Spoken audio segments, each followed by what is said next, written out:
People are much more aware of the complexity around going to war, why war happens and the terrible consequences of it. And you can't sort of stem the tide of that knowledge, and people are making decisions not to join. And, you know, and I think that's a really positive thing. But obviously it does pose issues for the armed forces. Well, huge, because that's ultimately the big hearts and minds battle, isn't it? How do we go out to our own people?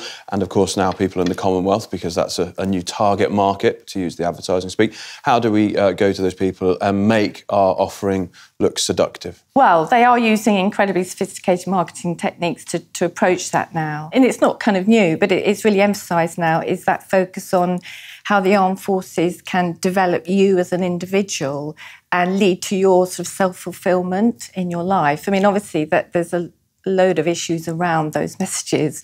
It depoliticises and decontextualises what the armed forces are actually doing. So the idea that you can fulfil your dream of being an engineer in the RAF, for example, without thinking through what are the RAF actually involved in? What are they doing? What will your work contribute to? And the adverts don't go into that. None of the recruitment materials go into that aspect. And you have to rely on kind of wider social debate to understand those things.